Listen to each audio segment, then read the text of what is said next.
Hello students, आज हम विज्ञान की वर्कशीट 42 के बारे में डिस्कस करेंगे, जिसमें चैप्टर बल तथा गति के नियम का आखिरी टॉपिक संवेग संरक्षण का नियम समझाया गया है।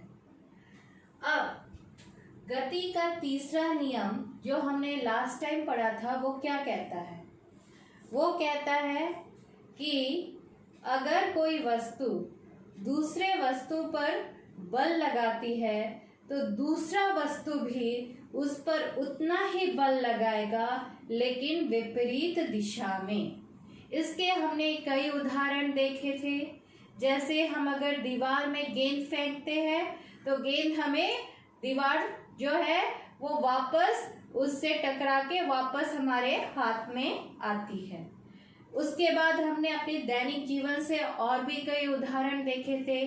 चलना इसीलिए पॉसिबल हो पाता है क्योंकि जब हम ज़मीन पर बल लगाते हैं तो ज़मीन भी हमारे पैरों पर बल लगाती है, जिसके कारण हम ऊपर और आगे की ओर चल पाते हैं। तो इसी गति के तीसरे नियम से और एक नियम निकलता है जिसको कहते हैं संवेग संरक्षण का नियम। अब संवेग क्या होता है?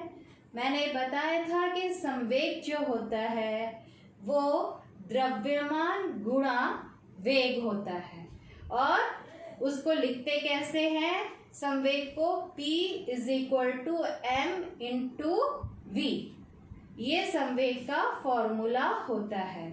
यानी कि किसी भी वस्तु का द्रव्यमान और उसका वेग उसका संवेग कहलाता है। ये हमने लास्ट वर्कशीट में पढ़ा था। अब संवेग संरक्षण का नियम क्या कहता है? संवेग संरक्षण का नियम में एक चीज जिस पर बहुत हाईलाइट किया जाता है वो है टकराना। तो अगर कुछ पूछा जाए क्वेश्चंस जिसमें शब्द इस्तेमाल हुआ है टकराना, तो वहां पर आपका संवेग संरक्षण का नियम आ जाता है।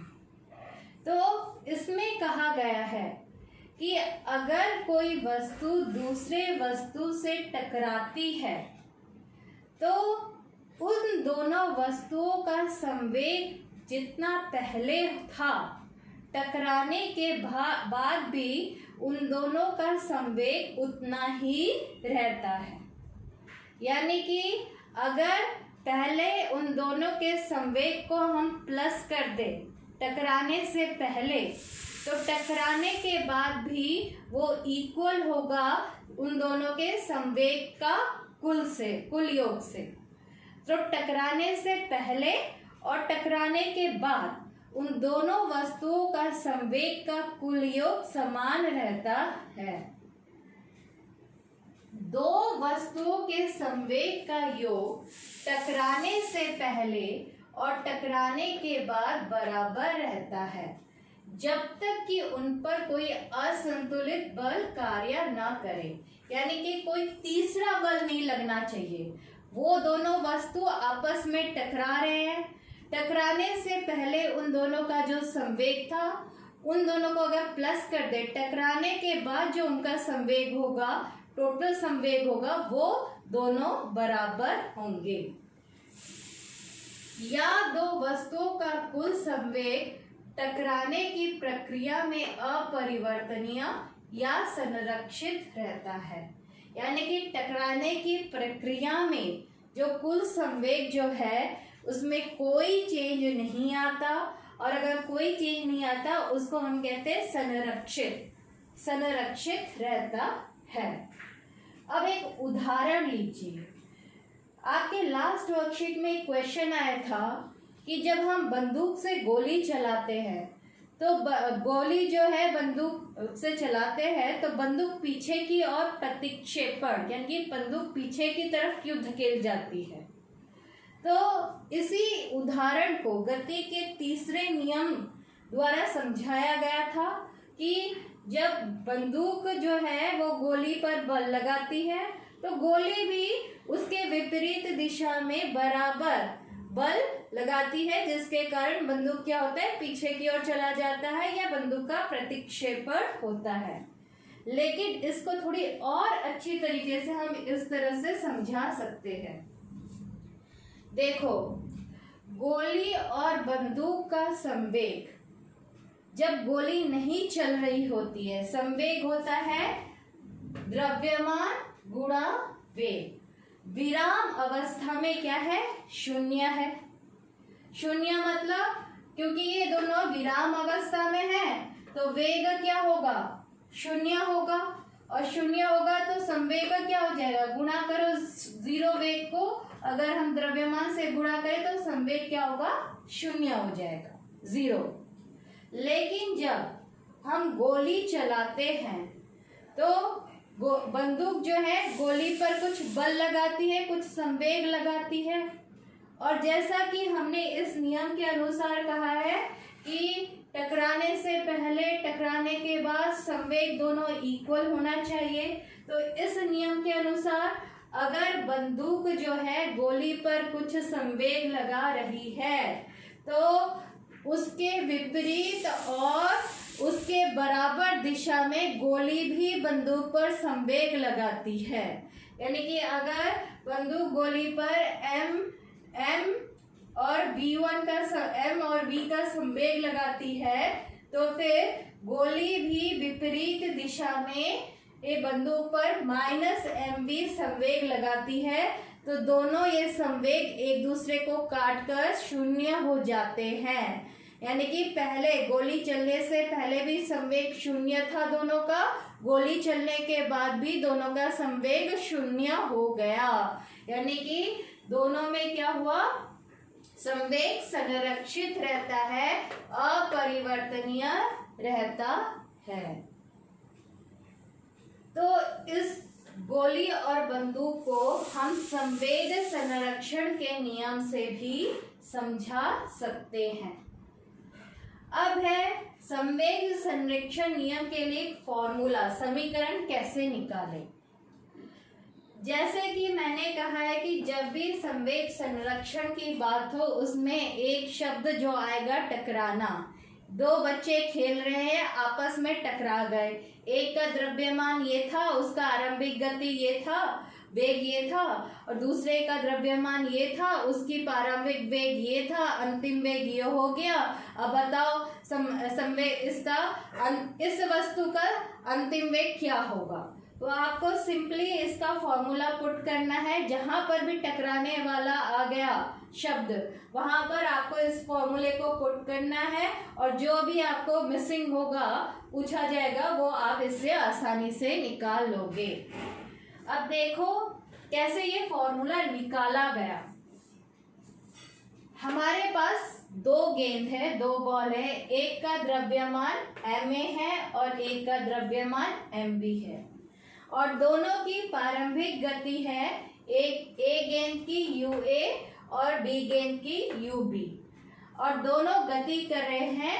जो ua की गति है वो थोड़ा ub से ज्यादा है, तो ज्यादा होने के कारण क्या हो गया, t समय में वो a जो है वो b से टकराता है, और a b से टकराने के बाद a का अंतिम वेग क्या हो गया, va, और b का अंतिम वेग क्या हो गया, vb। तो इसको आपको फिगर में ड्राइंग बनाकर भी दिखा गया है कि ma गेंद जो है ua से चल रहा है, mb गेंद uv से चल रहा है, और दोनों टकराते हैं। टकराने के बाद ma की गति जो होती है वेग va हो जाती है, और mb का वेग क्या हो जाता है, vb हो जाता है। तो इसमें दोनों गेंद एक दूसरे पर बल लगा रहे हैं जो कि बराबर है लेकिन विपरीत दिशा में है। अगर ma mb पर इस दिशा में बल लगा रहा है तो गेंद b जो है गेंद a पर इस दिशा में बल लगा रहा है। तो फिर अब हम तीसरे नियम के अनुसार इन पर जो बल लगा उसको हम लिखेंगे, गेंद a द्वारा गेंद b पर लगाया गया बल मान लीजिए FAB है, FAB, और गेंद B द्वारा गेंद A पर लगाया गया बल FB है। अब है कि t समय में उनमें संवेग के परिवर्तन की दर कितनी होगी। ये हमने लास्ट वर्कशीट पे पढ़ा था। FAB कितना होगा, F यानी कि कितना बल A गेंद B पर लगा रही है, तो ये होगा MA VA माइनस UA बटे में T। और गेंद B जो है गेंद A पर कितना क्रिया बल लगा रही है या T समय में कितना संवेग में परिवर्तन आ रहा है, तो ये हो जाएगा FBA is equal to MB VB minus UB upon T। अब है गति के तीसरे नियम के अनुसार गेंद A द्वारा लगाया गया बल और गेंद B द्वारा गेंद A पर लगाया गया बल एक दूसरे के बराबर होता है, लेकिन विपरीत दिशा में होता है। तो हम इसको ऐसे लिख सकते हैं FAB is equal to minus FBA। अब इन दोनों का फॉर्मूला जो है यहाँ पर जो है इसको हम लिखेंगे। तो समय कट गया, अब समय TT जो है कट गया। अब इसको आप खोल के ऐसे लिख लो और इसको इधर ले आओ, तो आप देखोगे कि टकराने से पहले और टकराने के बाद दोनों गेंद A B का कुल संवेग बदलता नहीं है, और अगर बदलता नहीं है उसको कहते हैं संरक्षित रहता है, सेम रहता है। तो जिसको ये सब समझ में भी नहीं आया कोई बात नहीं, आप सिंपली ये फॉर्मूले को याद कर लो। अब आपको सिंपल क्वेश्चन पूछा जाएगा, संवेग संरक्षण का नियम लिखिए, जैसा कि आपका प्रश्न 1 में पूछा गया है, तो आप इसको लिख दीजिए। और उसके बाद अगर फॉर्मूला पूछा जाएगा या किसी प्रकार का कोई न्यूमेरिकल क्वेश्चन आता है जिसमें टकराना आता है, तो ये वाला फॉर्मूला को लिखकर पुट करके आप किसी भी वैल्यू को निकाल सकते हो। फॉर्मूला काफी इजी है। उसके बाद हम प्रश्न उत्तर पर आते हैं। पहले प्रश्न का उत्तर यहाँ पर लिखा हुआ है। दूसरा प्रश्न है कि हवा से भरे गुब्बारे से जब हवा निकलती है तो गुब्बारा इधर उधर क्यों भागता है। तो जब गुब्बारा से हवा निकलता है, गुब्बारा कुछ हवा पे बल लगा रहा है जिसके कारण हवा निकल रही है, तो हवा भी विपरीत दिशा में बराबर बल जो है वो गुब्बारे पर लगा रही है, जिसके कारण गुब्बारा इधर उधर भाग रहा है, और यह गति का तीसरा नियम है। उसके बाद प्रश्न 3 है कि रॉकेट में आग लगाते ही वह ऊपर क्यों जाती है। अब रॉकेट पे जब आग लगाते हो तो आपने देखा होगा रॉकेट से कितनी गैसें निकलती है।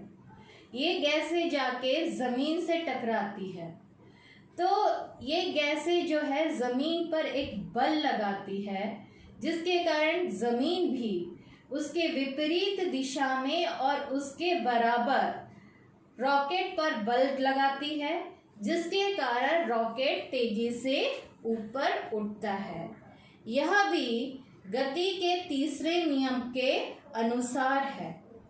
अब है प्रश्न 4। प्रश्न 4 में आपको संवेग का संरक्षण नियम पूछा गया है, जिसमें लिखना है MA UA plus MB UB is equal to MA VA plus MB VB। अब प्रश्न 4 है, फिल इन द ब्लैंक्स, रिक्त स्थान को भरो। दो गेंदों के टकराने पर गेंद A के द्वारा गेंद B पर लगाया गया बल FAB तथा गेंद B के द्वारा गेंद A पर लगाया गया बल माइनस FBA एक दूसरे के बराबर और विपरीत होंगे। तो ये हमारे प्रश्न उत्तर थे। तो इसी के साथ आज की वर्कशीट खत्म होती है। नेक्स्ट वर्कशीट में हम फिर से मिलेंगे। Thank you.